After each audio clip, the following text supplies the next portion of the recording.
반갑습니다. 반갑습니다. 같이 할까요? 안녕하세요. 네. 안녕하세요. 반갑습니다. 네. 그리고 노동자 종합지원센터의 김희철입니다.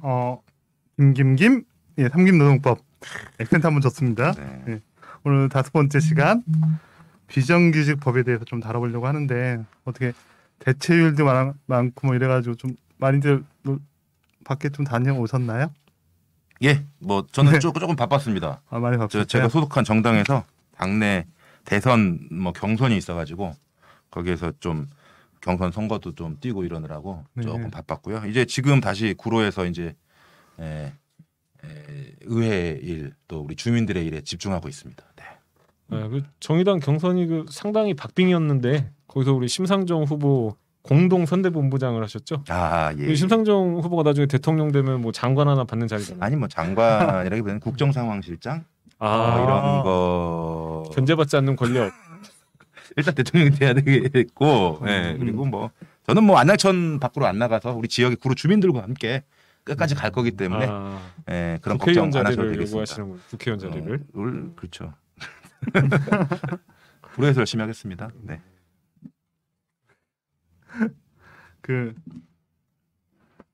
어쨌든 좀 날씨가 많이 추워가지고 옷이 어제 네, 엄청 추웠어요. 그러니까 그저께부터 네. 엄청 추워지더라고요. 토요일 날 제가 아침에 조기축구를 나갔는데요.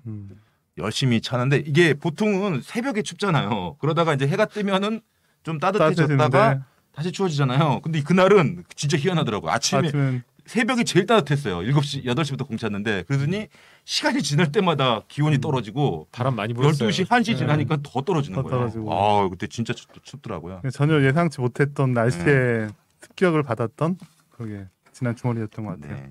어떻게 노무사님 뭐 어디 안 다녀오셨어요? 예, 뭐 저는 뭐 항상 슬렁슬렁 잘 지내고 있습니다. 네. 지난번 이제 9월 플랫폼 방송 때는 이제 어쨌든 비정규직 다루기로 해서 이렇게 뭐 시작을 하는데 어쨌든 비정규직 법이 현장에서 뭐 어떤 문제가 있고 뭐 이런 것들을 좀 다루는 방송인데 좀 제가 먼저 좀 까고 싶은 건 이게 제가 기억하기로는 이제 97년 IMF 즈음 시기로 좀 이 비정규직 관련해서 좀 도래했던 것 같은데 사실 이제 먼저 논의됐던 거 보니까 이제 YS 김영삼 정부 이제 초기부터 뭐 노동 유연성 관련해서 좀 이렇게 먼저 사전 준비 작업이 좀 있었던 것 같아요, 그렇죠? 근데 뭐 사실은 노동 유연성은 네. 자본주의의 어떤 사측의 영원한 과제 아니겠습니까? 그 자본주의가 태생적으로 잘 돌아가려면 늘 노동 유연성을 강조해주고 네. 그래야 되는 거잖아요. 그래서 네. 뭐 사실 우리가 눈에 띄게 도드라지게 본 거는 IMF 뭐 네. 그 전에 뭐 김영삼 정부 후반기 뭐 이런 거지만 사실은 그 전에도 80년대도 그렇고 이제 비정규직이라고 하는 것들도 계속 존재했고 그 전에도 어떻게 하면 조금 더 쉽게 해고하나 어떻게 하면 조금 더 노동 유연화라는 게 그거잖아요. 쉽게 해고하고 쓰고 싶은 사람 마음대로 좀 쓰고 돈 좀 덜 주고 하여튼 나쁜 거 다 하는 거기 때문에 그런 것들은 지속적으로 있어 왔었던 것 같아요. 예, 그 뭐 오늘 의원님이 공부를 많이 하고 준비를 많이 해오신 느낌이 확 첫 마디부터 드는데. 처음부터 이게 비정규직 문제. 사실 오늘 이제 제목부터 저는 비정규직 법이라기보다는 비정규직 문제에 대한 이게 법의 문제는 아닌 것 같아요. 이게 지금 심상정 후보 공동 선대본부장으로서 정책통이시니까 비정규직 문제 역시 전문가라서. 제가요? 정책통이었군요. 네. 아니 신노동법이라고 해서 이제 그런 얘기들을 이제 노동법이 우리나라가 비정규직 포함해가지고 노동법이 오래됐어요. 그때 우리 지난번에도 시간에 얘기했지만 이제 50년, 60 이렇게 된 법이기 때문에 이제 전반적인 틀을 손봐야 되고 이 법이 포괄하지 못하는 사람들 그게 다 비정규직들인 거거든요. 이게 많고 또 심지어는 새로운 영역 우리 지난번에 했던 플랫폼 노동이나 이런 영역에서 엄청나게 많은 새로운 비정규직들 새로운 또 사각지들이 계속 생기고 있어서 보호받지 못하는.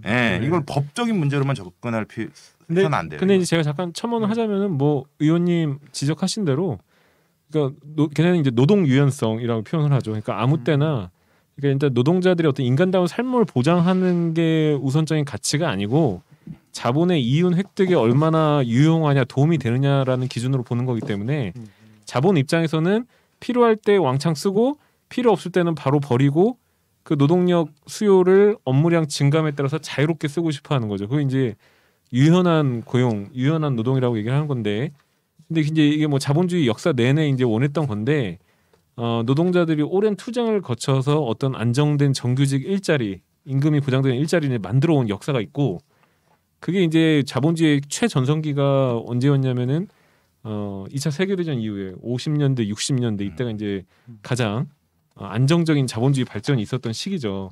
그러다가 소위 말하는 70년대 스태그플레이션 경제 불황을 겪고 나서 80년대 신자유주의라고 하는 레이건과 대처리즘이라고 하죠. 예, 걔네가 이제 고용 유연화, 노동 유연화라는 이제 전면적인 공격을 이제 시작해 들어왔던 거고, 그 당시에 뭐 이제 잘 아시겠지만 당시에 뭐 영국 광부 파업이 패배하고 대처한테 패배하고, 또 뭐 미국의 관제사 파업이 레이건한테 다 잘려 나가고, 예. 그리고 나면서 이제 노동 유연화, 고용 유연화 이제 물결이 전 세계적으로 이제 왔던 거고, 그게 한국에서는 한참 고도 성장을 하던 한국 자본주의에서는 어느 정도 유예가 되다가 90년대 중반부터 YS가 세계화라고 하면서 그걸 도입하려고 하다가 IMF 경제 공황 이후에 전면적으로 적용이 돼버린 거죠. 그래서 우리가 뭐 이제 저희 아버지 세대랑 저희 세대하고 이제 큰 차이가 있는 게, 저희 아버지 세대는 평생 직장 개념이 있었죠. 평생 직장. 완전 고용? 네. 아니, 완전 고용은 다르죠. 평생 직장. 정년이 보장되는. 딱 그 온정적인 가부장의 모습이잖아요. 왜 월급날 그 월급 봉투와 그 시장 통닭 이렇게 튀겨 오시는 모습. 뭐 이런 게 이제 전형적인. 잘 예전에 사셨나 봐요. 통닭 드시고. 저는 그때 300원짜리 샤브레. 예, 샤브레를 꼭 사주셨어요. 저는 마포갈비 먹었어요. 저기 오리동역 앞에 있는 마포갈비. 월급날. 계급 차이가 이제 다 드러나네요. 빵빠레도 가끔 사오시고 기분 좋으시면. 하여튼 그래서 그 IMF 이후에 그 평생 직장 개념이 무너지면서 그렇죠. 안정적인 중산층 개념들이 이제 다 사라진 거고, 그때부터 이제 이러한 비정규직 고용이라는 게 막 생긴 거죠. 그래서 사실 정규직이라는 말이 그 예전에는 없었죠. 예전에는 없었다가 IMF 이후에 불안정 고용이라는 뜻에서 불안정 노동이라고도 하고 비정규직이라는 걸 표현을 하는 거죠.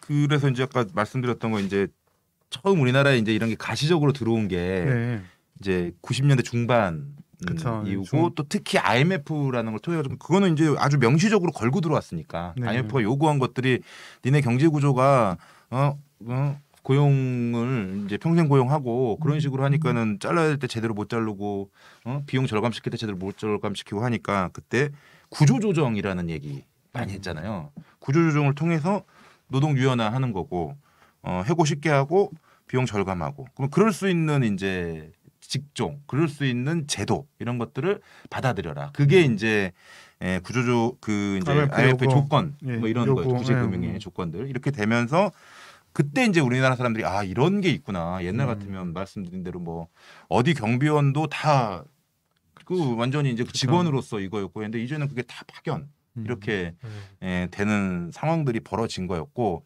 그래서 그게 이제 김영삼, 김대중 정부 때 물론 그것들을 조금 더 완화하고 조금 더 유예하는 이런 것들이 가능할 수는 있었겠지만, 전반적인 흐름은 그런 세계적인 구조 속에서, 자본주의의 구조 속에서 나오는 것이 아닌가, 이렇게 볼 수 있을 것 같아요. 예.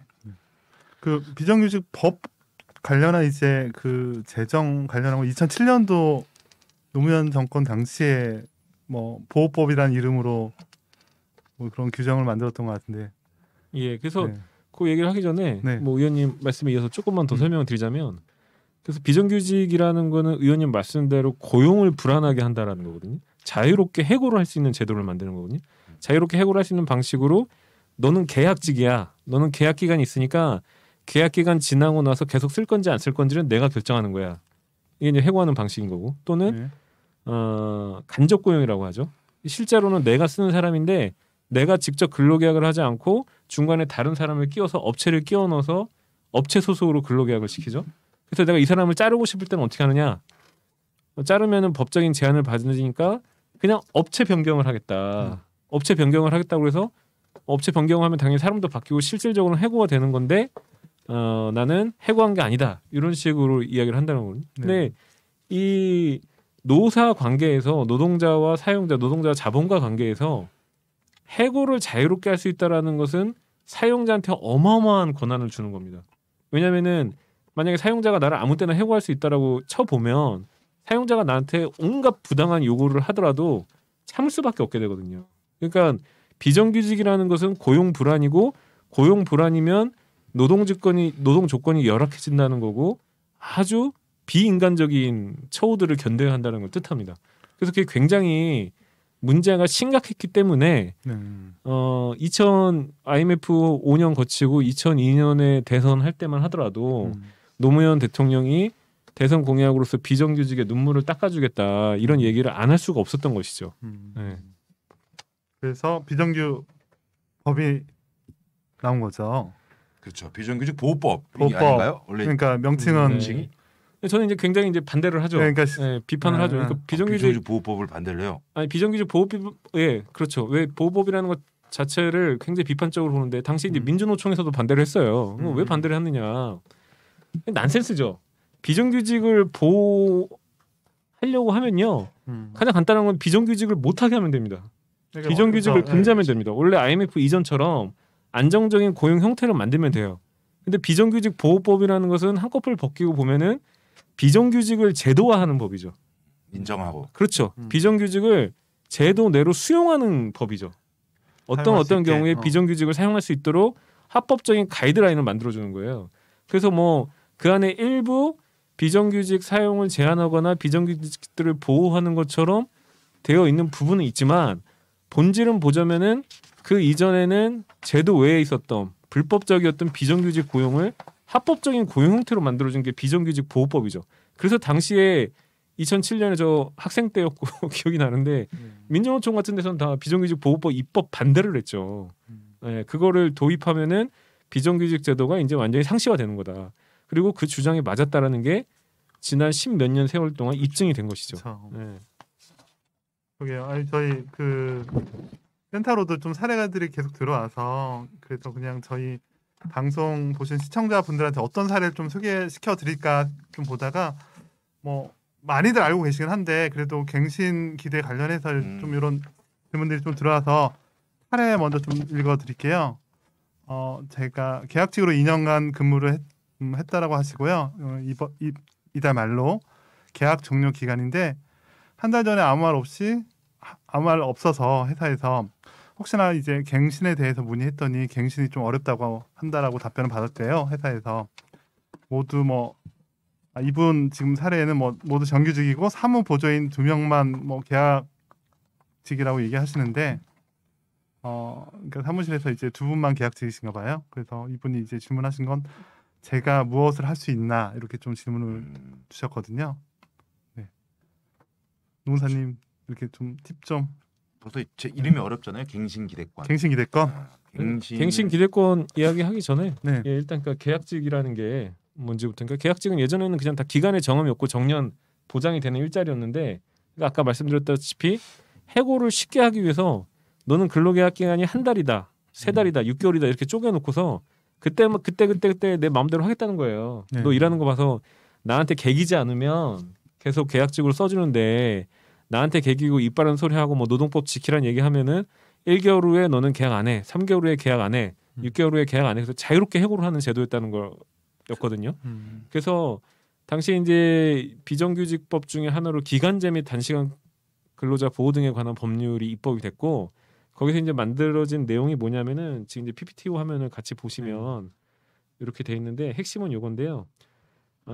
첫 번째로 기간제법 4조 1항에서 이건 제가 아까 말씀드렸던 거예요.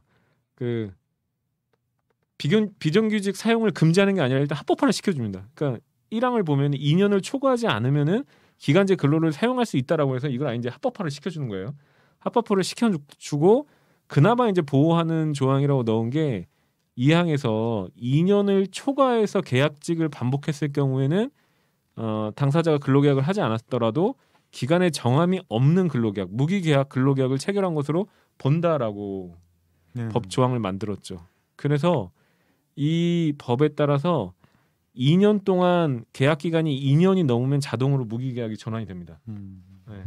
잘 아시겠지만 이 법 때문에 2년 동안만 사용하고 무기계약 전환되기 전에 잘라버리는 일들이 비일비재했습니다. 그 이전에는 법에서요 저런 내용이 없었던 거예요? 그러니까 예, 없었습니다. 그 비정규직 사유에 대한 거 이유 뭐 어떤 경우에 쓸 수 있다 이런 것도 오히려 근로기준법에서는 계약 기간에 대해서 별도로 안 정하면 기간에 정함이 없는 걸로 본다 이런 취지의 조항이 있었어요. 그리고 그런 판례 해석들이 있었고, 근데 이게 계약직이라는 게 아까 말씀드렸다시피 IMF 경제 공황 이후에 이런 개념들이 나온 거예요. 그래서 당시에는 노동계에서는 비정규직 보호법이라고 해서 정말 입법을 하려면 하다못해 계약직이라는 거에 대해서도 사용 사유를 제한해야 된다는 주장을 했죠. 이를테면은 뭐 누가 출산휴가를 갔다든지 누가 육아휴직을 갔다든지 누가 뭐 학업 때문에 잠깐 일을 휴직을 한다든지 그런 기간에 대해서만 계약직을 써야 된다. 최소한 그런 법적 제한을 해야 된다. 다른 나라 입법 사례도 있고요. 그런 주장을 했는데 그런 거 없이 그냥 저렇게만 있으니까 아무 사유 없이 아무 이유 없이 그냥 모든 업종? 그렇죠. 모든 업종 기관제 쓸 수 있게 해준 건데. 그렇죠. 기관제를 쓸 수 그렇다니까요. 있게 딱 법에 해준 게 되는 거예요. 이게 일종의 거죠. 2년 동안의 수습계약처럼 지금 운영이 돼요. 너 2년 동안 일하는 거 봐서 잘하면 무기계약으로 넘어가기도 해주고 일 못하면 2년 내에 써보고 자르는 거야. 뭐 이런 식의 태도가 되는 거죠. 실제로 보면은 뭐 2년 안에 뭐 별의별 일이 다 있습니다. 뭐 저기서 2년 안에 자기가 부당한 대우를 받았을 때 그 사용자한테 항의할 수 있겠습니까? 무기계약 전환 여부가 걸려 있는데 못하죠. 어쨌든 법으로는 이렇습니다. 2년을 넘으면 무기계약으로 전환이 되는 거고. 그렇죠. 근데 이제 사례에서 질문하신 분은 바로 요 경우에 해당되기도 하는데 그래서 무기계약 전환을 안 시키려고 딱 2년까지 하고서 그렇죠. 자르는 경우죠. 네. 요거는 어떻게 해야 되느냐? 쉽지 않습니다. 쉽지 않은데 다만 아까 이제 의원님이 말씀하셨던 갱신 기대권이라는 법리가 있습니다. 이건 뭐냐면은 뭐 판례가 만든 법리인데 기간제법 이전부터 이제 만들었던 법리이긴 한데 기간제법 시행 이후에도 적용이 되는 법리고요. 그 근로계약의 취지나 경위나 이런 걸 살펴봤을 때 결국에 사용자가 자기가 항상 상시 필요한 업무이고 되게 중요하죠. 상시 필요 업무. 그렇죠. 노동자가 계속 일을 해야 되는 업무이고 이 노동자가 크게 잘못한 것도 없었는데 단순히 무기계약 전환시키지 않기 위해서 정규직으로 고용하지 않기 위해서 그냥 이유 없이 자르고 그랬다라고 한다면 안 된다는 거예요. 뭐 근로계약의 취지를 살펴봤을 때 이 노동자가 다시 재계약이 될 수 있을 거라는 기대가 있었다면 법에서는 이 기대관계라는 걸 보호하게 돼 있고요. 뭐 신의칙이라고 하는데 뭐 아무튼 그래서 그거를 보호하게 돼 있기 때문에 사용자가 권리 남용을 해서 재계약을 하지 않으면 부당해고랑 동일하게 보겠다. 이런 판례 법리가 있습니다. 그래서 뭐 질문하신 분도 뭐 구체적으로 따져보긴 해야 되는데 만약에 상시 지속되는 업무이고 이분이 2년 동안 별다른 업무 수행에 문제가 없었다라고 한다면 노동위원회 부당해고 구제 신청을 할 수가 있습니다.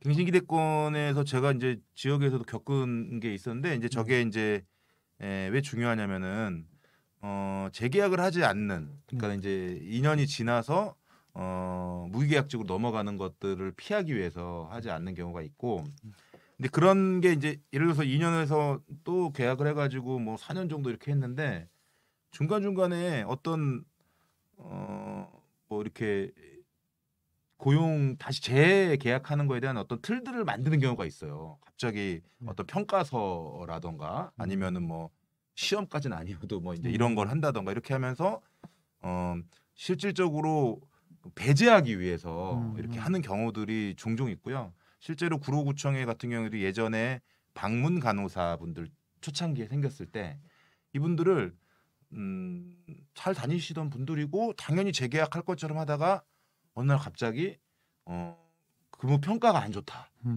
이런 이유로 해고하는 이런 경우들이 발생을 했거든요. 근데 그때도 근데 사실은 이면에는 다른 게 있었던 거예요. 뭐 저 사람이 마음에 들지 않는다. 저 사람이 노동조합을 만들려고 해서 자꾸 우리랑 눈에 거슬리게 행동을 한다. 이거를 이제 마음에 두고 있다가 이제 그 계약 이제 종료되는 시점에 돼서 우리는 이러이러한 기준을 뽑는데 제가 그 기준에 맞지 않아. 이런 식으로 정리하는 경우들이 많았어요 예전에는. 그래서 이제 이런 경우에도 특별히 잘못된 일을 하거나 업무를 제대로 못하거나 이런 게 아니었을 경우에는 일반적으로 해오던 대로 계속적으로 그 일을 할 수 있는 것들을 보장하는 이런 법적인 취지, 갱신기대권에서 이제 그런 부분들로 얘기하는 경우가 많이 있더라고요. 네, 맞습니다. 그래서 아까도 말씀드렸다시피 노사관계에서 사용자의 권력이 어디서 나오느냐. 딴 게 아니에요. 내가 이 사람을 자를 수 있다는 곳에서 나오는 거예요. 내가 너를 언제든지 자를 수 있으니까 내 말 잘 들어. 부당한 일이 있어도 참아. 이렇게 가는 거예요. 그리고 실제 노동자도 그런 태도를 내면화할 수밖에 없고요. 그러니까 그거를 계속 활용하는 제도가 비정규직 제도인 겁니다. 네. 그러게 나쁜 정말 좀 나쁜 제도인데 아니 뭐 최근에 이제 제가 방송 뭐 차이나는 클래스에서 좀 봤던 내용이긴 한데 그 비정규직 그거 관련해서 그분이 이제 이런 계약이 도래했을 때 그 일이 계속 남아 있으면 그분은 이제 당연히 무기 계약으로 전환돼야 된다 뭐 그런 얘기들을 좀 하시는 경우도 있긴 하더라고요. 그러니까 그냥 그 자리를 사람들이 바꿀 수 없게끔 뭐 이런 것들을 입법해야 되지 않냐? 뭐 이런 얘기들을. 그건 제가 아까 말씀드렸다시피 그 네. 업무가 상시 지속되는 업무이냐가 이제 갱신기득권 판단할 때 아주 중요한 요소 중에 하나입니다. 근데 그렇게 간단하지는 않아요. 그러니까 하나의 요소인 거고 상시 지속되는 업무여야 하고 그 다음에 근로계약이나 취업규칙 같은 명문의 규정 내지는 노사 관행으로 재계약이 되어 왔느냐 이것도 봐야 되고요. 그 다음에 이 사람이 실제로 재계약을 기대할 수 있을 만큼 업무 수행에 문제가 없었느냐 이런 거를 종합적으로 봐야 되는 거고요. 그 노동자들을 보호하는 어떤 법이라는 게 법 해석론이라는 게 맞춰질 때마다 사용자들 자본가들도 굉장히 연구를 하고 그걸 빠져나가기 위한 꼼수들을 만듭니다. 그래서 아까 이제 의원님 말씀하셨다시피 과거에는 그냥 무식하게 잘랐는데 이제 무식하게 안 자르고 끝날 때쯤 인사평가를 하는 거죠. 인사평가를 교묘하게. 하는데 뭐 정량평가, 정성평가 하는데 이 사람은 뭐 동료와의 뭐 친화력이 안 좋고 뭐 일처리를 건성건성하고 뭐 이런 거 다 만들어 넣는 거예요. 그래서 이 다툼이 결코 쉬운 건 아닙니다. 쉬운 건 아닌데 그럼에도 어쨌든 충분히 주장해볼 여지가 있는 사건들이 많이 있습니다. 그러게요. 어쨌든 뭐 갱신기대는 이 정도까지만 말씀드리면 충분하지는 않겠지만 뭐 이 정도에서 좀 마무리하고 제가 또 뭐 좀 사례긴 한데 뭐 사례라기보다는 지금 뭐 메가커피나 뭐 베스킨라빈스나 이제 그런 프랜차이즈 그쪽에서 이제 고용하실 때 좀 아셔야 될 것들 그런 거에 대해서 좀 다뤄보고 싶어서 일전에 좀 노무사님한테 좀 질문을 드렸었는데 그거를 이제 알아보기 위해서 좀 파견법에 대해서 좀 다뤄봐야 될 것 같은데 노무사님 준비 가능하시죠? 예. 네, 훅 들어왔나 너무 내가? 예, 훅 들어오셨는데 프랜차이즈 알바도 뭐 이제 일률적으로 말할 수 있는 건 아니고 직접 고용이냐 뭐 이런 것들이 있으니까요. 그러니까 지금 이제 얘기 꺼내신 게 아까 우리 간접 고용 문제인 것 같아요. 간접 고용이라는 건 뭐냐면은 아까도 말씀드렸다시피 실제로 이 사람한테 일을 시키고 이 사람의 노동 조건을 결정하는 진짜 사장은 따로 있는데 진짜 사장이 자기가 노동법상 책임을 지기 싫으니까 바지 사장을 앉혀놓는 제도죠. 바지 사장과 근로계약, 하청업체랑 근로계약을 체결하게 하고 사실은 내가 모든 걸 결정하지만 이거는 바지 사장, 하청업체가 결정한 거다. 너 불만 있으면 하청업체한테 가서 따져라. 이렇게 하는 제도가 이제 간접 고용 제도인 거거든요. 대표적으로 뭐 프랜차이즈 같은 거 복잡하시니까 뭐를 생각하시면 좋냐면은 예를 들면은 빌딩에 청소하시는 분들 생각하시면 좋습니다. 빌딩에 청소하시는 분들. 네. 빌딩에 청소하시는 청소 노동자들 근로계약 누구랑 하나요? 용역업체랑 하잖아요. 그렇죠. 근데 용역업체와 그 계약을 용역계약을 체결하는 거는 빌딩의 입주자와 관리해죠. 그죠? 네. 빌딩의 입주자 관리해죠. 빌딩 주인하고 원래는 사실 이제 용역계약을 체결하죠.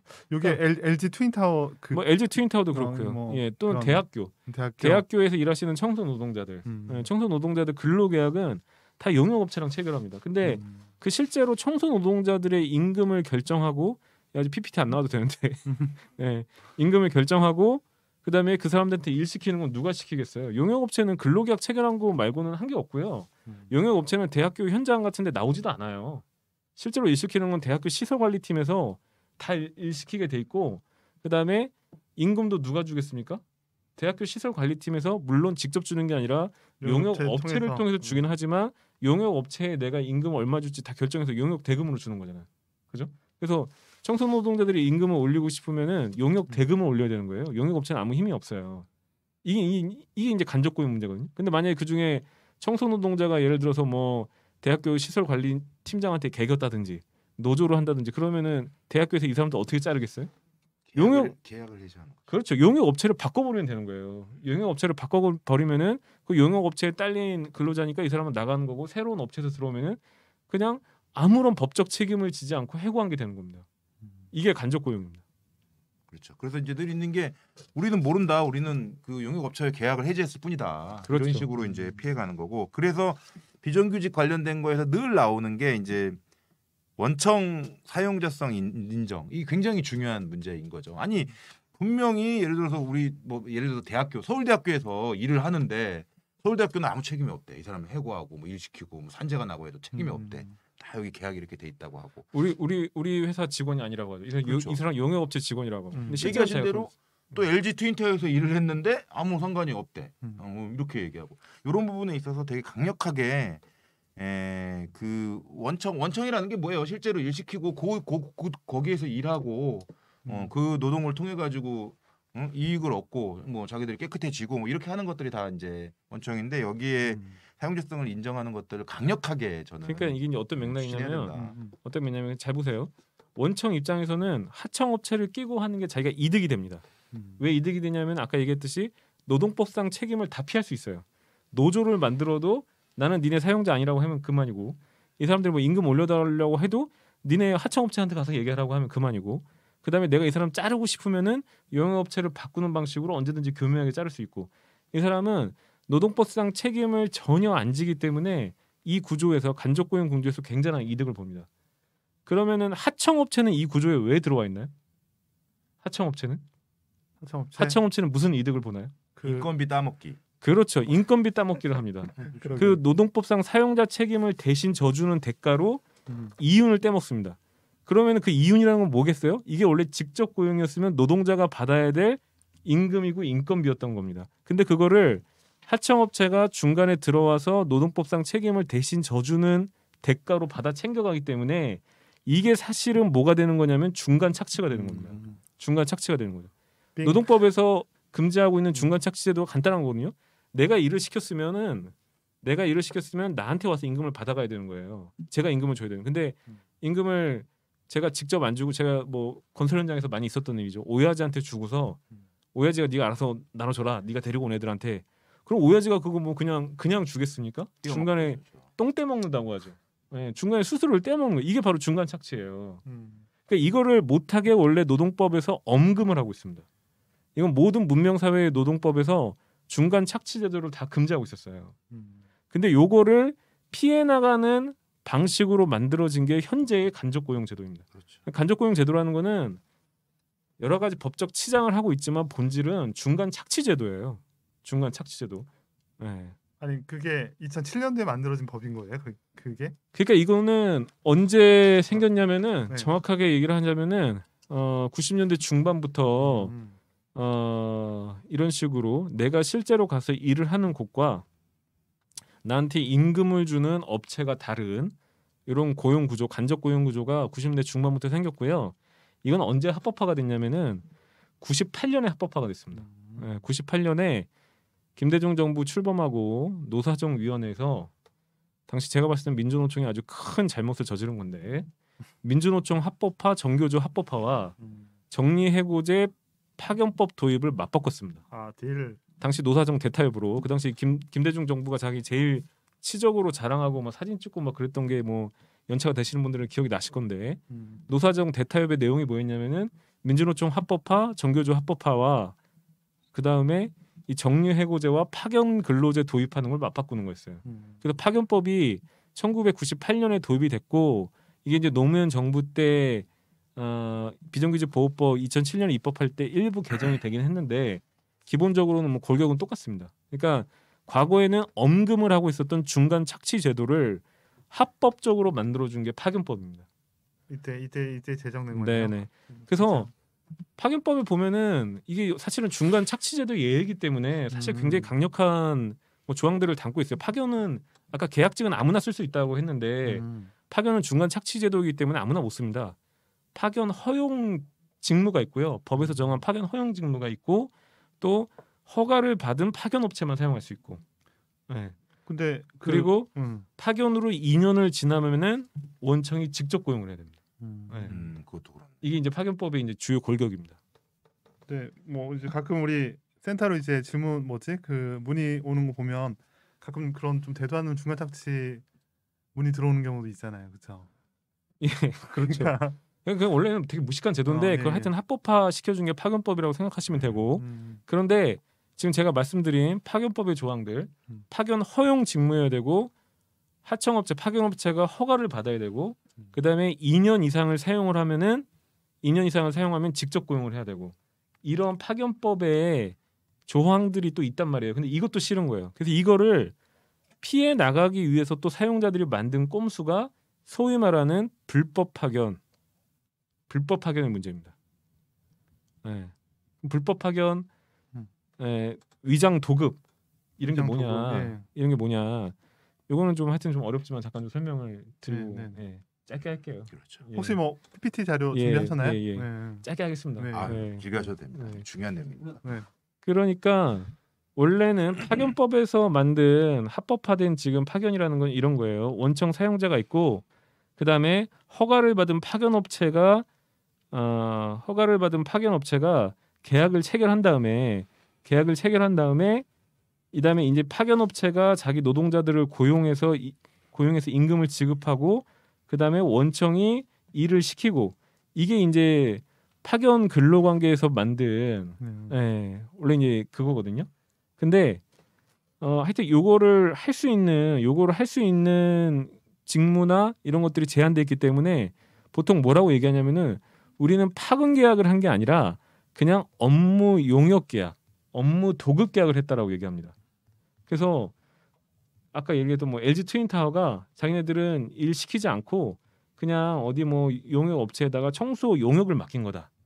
청소 용역을 맡겨서 청소 용역 업체에서 청소 노동자들 고용해서 자신들이 직접 업무 지휘 감독하고 그다음에 임금 지급하고 이렇게 하는 거다. 이렇게 얘기를 하는 거죠. 이게 이제 파견법을 피해 나가기 위한 거거든요. 이게 실제로 정말로 이렇게 되면 이게 진짜 도급이라고 봐서 현재 법으로는 처벌받을 뭐 규율하기가 어렵습니다. 없고. 뭐 노조법으로 따져보는 얘기는 있는데 좀 너무 나가는 얘기고 오늘에서는 그건 빼고 현재는 법으로는 방법이 없습니다. 합법이네 저게. 네네 이렇게 하는 경우에는 실제로 하청 업체가 자기네들이 알아서 노동자를 고용하고 원청은 여기에 대해서 전혀 개입하지 않는다라고 하면 이건 진짜 도급입니다. 근데 문제는 파견 허가 직종도 아니고 파견 허가 업체도 아닌데 이 하청 노동자에 대해서 원청 사용자가 자기 업무상 필요 때문에 직접적으로 업무 지휘 감독을 하는 경우가 수두룩 빽빽 허다합니다. 이게 바로 불법 파견이 되는 거예요. 왜냐하면 파견 계약을 하지 않았었는데 이걸 하는 거니까. 대표적인 사례가 최근에 있었던 거는 한국도로공사 톨게이트 사건이 있었습니다. 한국도로공사 톨게이트 사건은 뭐냐면은 한국도로공사의 고속도로에서 일하시는 톨게이트에서 요금 수납원으로 일하시는 노동자들 이분이 근로계약을 누구랑 체결했느냐 한국도로공사 퇴직자들이 만든 용역업체랑 체결했습니다. 용역업체랑 체결하고 거기서 임금을 받고 했는데 그러면은 실제적인 업무 지휘 감독은 하청업체에서만 해야 되는 거잖아요. 하청업체에서만. 근데 하청업체가 아니라 한국도로공사가 자기 업무상 필요에 의해서 다 업무 지시를 했죠.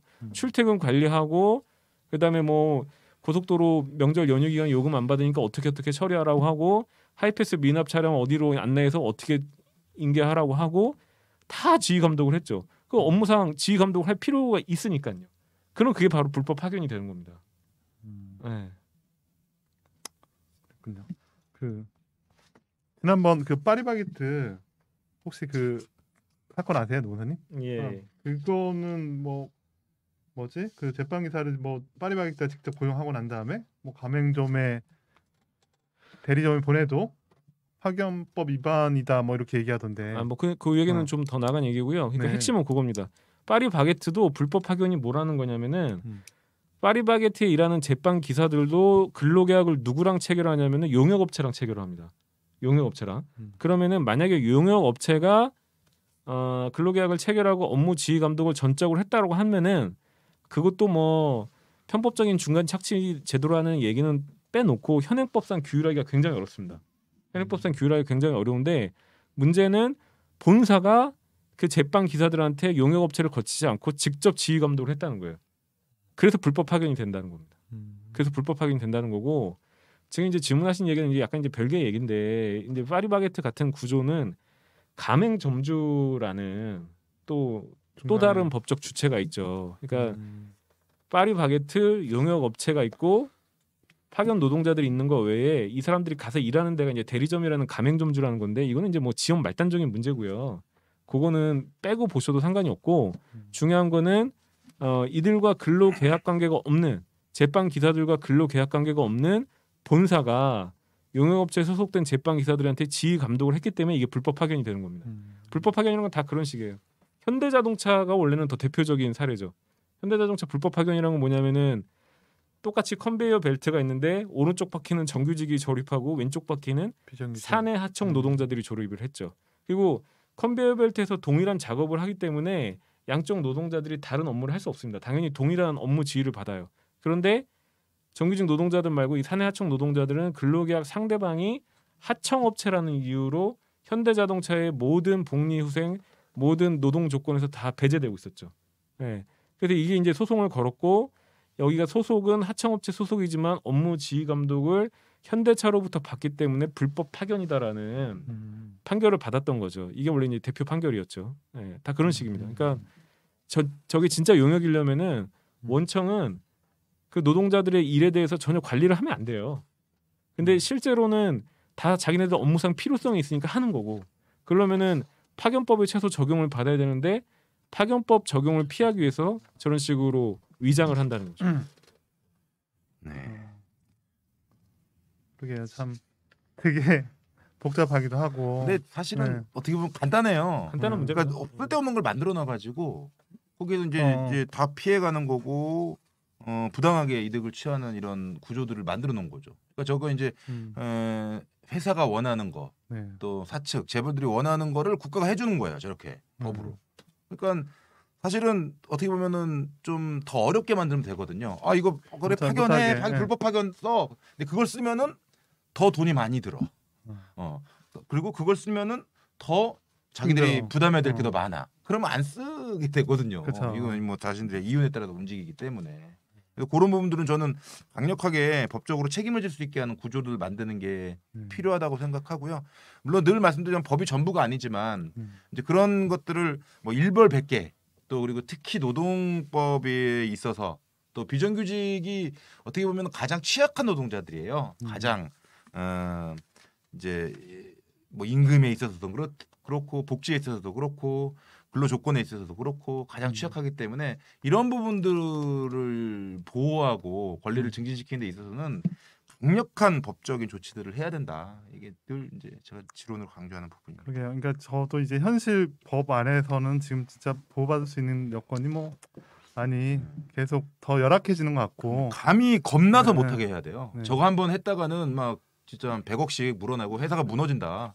이렇게 해야지 너무너무 쉽게 이렇게 그 사람 장사하고 이런 걸 할 수 있다고 생각하고 그거를 떳떳하게 무슨 업체인 것처럼 이렇게 얘기하는 이런 구조 이거 사라져야 됩니다. 그러니까 뭐 이런 것들 관련해서 좀 의원님이 법들을 많이 만들어 주셔야 될 것 같은데 어떻게 그 선대위원장 하실 때 그때 신노동법 대응책 요 관련해서 갑자기 또 뜬금없이 뜬금없이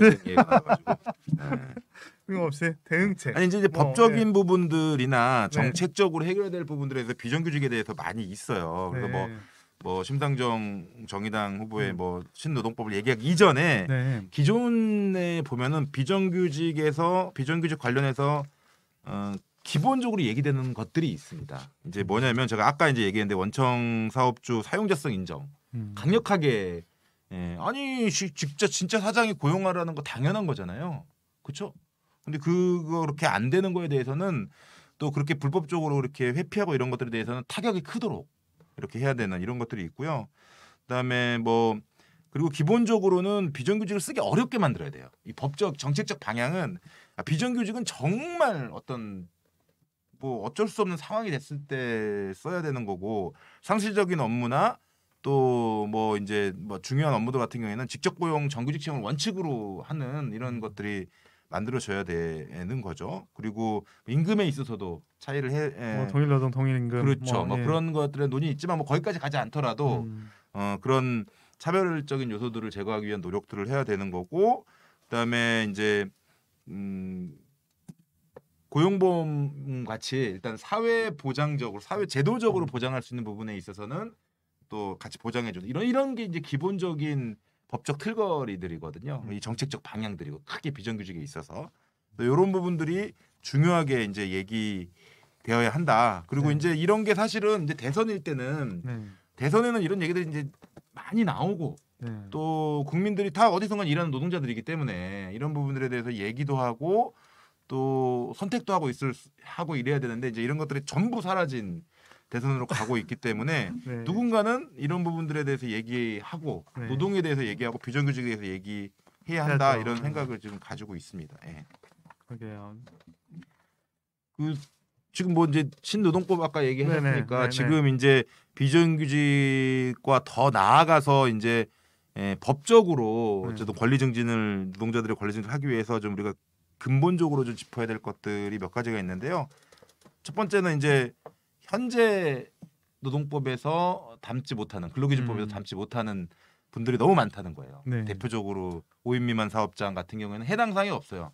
해고도 마음대로 해도 되고 아무 해당되는 게 거의 근로기준법에 적용을 받지 못하니까. 네. 근데 이런 분들이 너무나 많단 말이에요. 그래서 이런 부분들에 대해서 그 보장할 수 있는 법 테두리 안에 들어오게 하는 이런 노력들을 좀 해주는 게 필요하다. 또 이런 생각이 듭니다.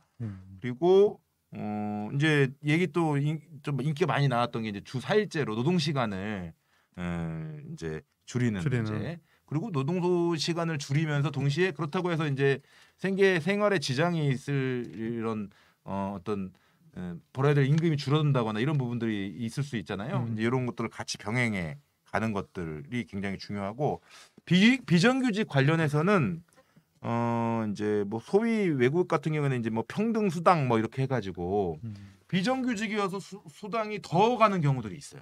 그러니까 비정규직 쓰기 어렵게 만들어야 된다고 그랬잖아요. 그러니까 비정규직은 불안정한 노동이니까 내가 언제 뭐든지 해고될 수 있고 내가 뭐 10년, 20년을 기약할 수 없잖아요. 그렇죠. 뭐 그때 수입을 예정할 수도 없고 그렇기 때문에 오히려 지금 단적으로 받는 이 기간 동안에 받는 금액을 더 임금을 높이기도 하고 거기에 해당되는 수당이나 이런 것들을 지급하기도 하거든요. 네. 많은 유럽 국가에서 이렇게 하고 있는데 이런 비정규직 노동자들의 평등수당 같은 그리고 이건 조금 더 확대되면 사회적으로 만약에 이제 현재 기업의 복지 구조 이런 데서 좀 제대로 하고 있지 못하는 것들 현대자동차 아까 얘기 있었잖아요. 네. 직접 그 현대자동차에 고용되어 있는 분들 정규직으로 고용되어 있는 분들은 각종 복지 제도를 다 받잖아요. 의료부터 해서 쭉쭉쭉쭉 그렇죠. 차량 할인까지. 전부 받는데 네. 여기는 하나도 안 되잖아요. 그러면 저는 이 비정규직들에 대해서는 이런 복지들이 사회적으로 국가에서 지원하는 뭐 고용의 안전성에 대한 또 오히려 위험한 부분들에 대한 이런 지원이라든가 또 뭐 산재 같은 경우도 마찬가지고요. 각종 수당들에 대해서도 정부적으로 지원해서 이런 것들을 맞춰가는 이런 노력들이 있어야 된다. 물론 그거는 이제 강력한 법적 집행을 통해 가지고 기업체나 이런 데부터 걷어들여야 되겠죠. 굉장히 비정규직 잘못해서 쓰는 이런 데도 강하게 걷어들여 가지고 네. 다시 이런 노동 문제를 쓰는 이런 것들이 좀 필요하다고 생각하고요. 또 이제 뭐 임금 격차 해소나 그런 부분들이 우리가 조금 더 노동에 관련해서 이야기 되어야 할 의제들이 아닌가 이렇게 생각하고 있습니다. 저는 다 동의하지는 않고요. 예. 네. 근데 이제 한 가지만 저는 네. 추가하자면은 네. 기본적으로 이 문제에서는 그 비정규직 노동자들의 노조할 권리를 제대로 보장하는 것하고 굉장히 중요한 연관이 돼 있습니다. 그래서 여기 나와 있습니다. 예. 신노동법에 하여튼 뭐, 나와 있습니다. 네. 예. 하여튼 뭐 의원님 얘기 다 동의하지는 않아요. 네. 뭐 그 얘기를 여기서 하는 건 좀 적절하지 않을 것 같아서 생략하고 특히 이제 최근에는 간접 고용 노동자들의 진짜 사장에 대해서 간접 고용 노동자들의 원청 사용자에 대해서 노조법상 사용자 책임을 묻는 즉 여기서 노조법상 사용자 책임이라고 하는 것은 하청 노동자들이 요구를 하면은 단체 교섭에 응해야 되고 또 이제 노조할 권리에 대해서 탄압하면 안 된다. 뭐 이런 이제 노동법상 이슈들이 최근에 많이 제기가 되고 있습니다.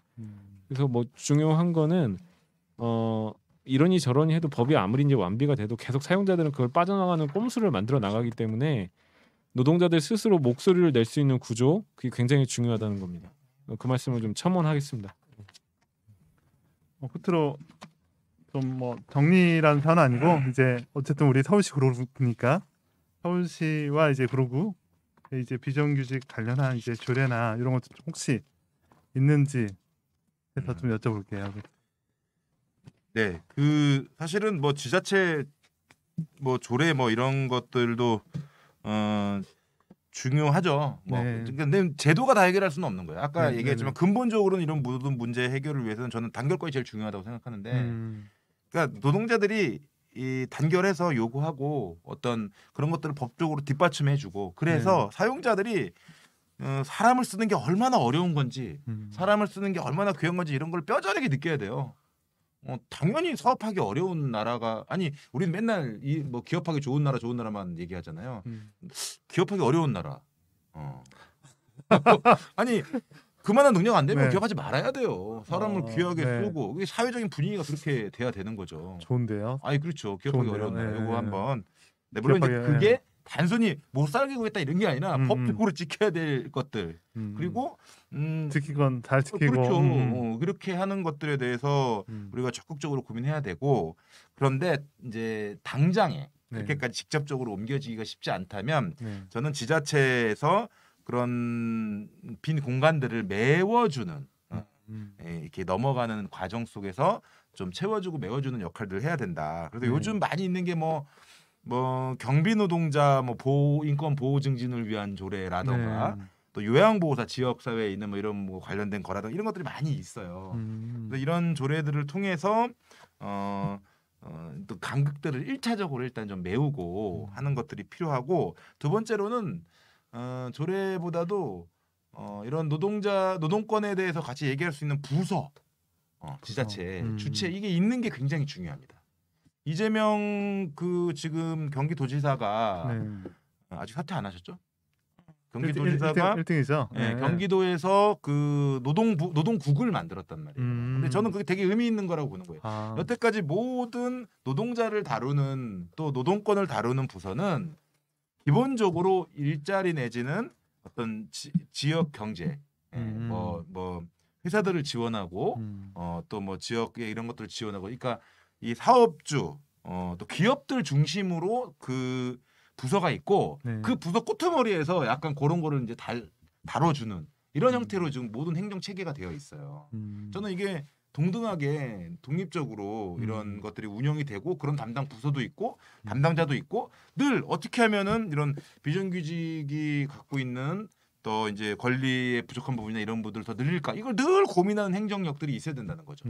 사실은 고용노동지청에서 노동부 산하 거기 노동지청에서 이걸 했으면 좋겠는데 가만히 보면 노동지청도 약간 기업에서 해야 될 이런 것들을 많이 하는 이런 것들도 많이 보이고 그래가지고, 저는 지자체에서 조례를 통해 가지고 현실과 앞으로 지향해야 될까의 간극들을 메워가는, 그리고 권리를 증진시키고 어떤 예산적인 지원이나 이런 걸 통해 가지고 메꾸는 역할도 중요하고, 또 근본적으로 노동에 대한 감수성이나 이런 것들이 살아있는 행정의 운영 이런 것들을 지자체에서도 할 필요가 있다, 이런 얘기를 하고 싶습니다.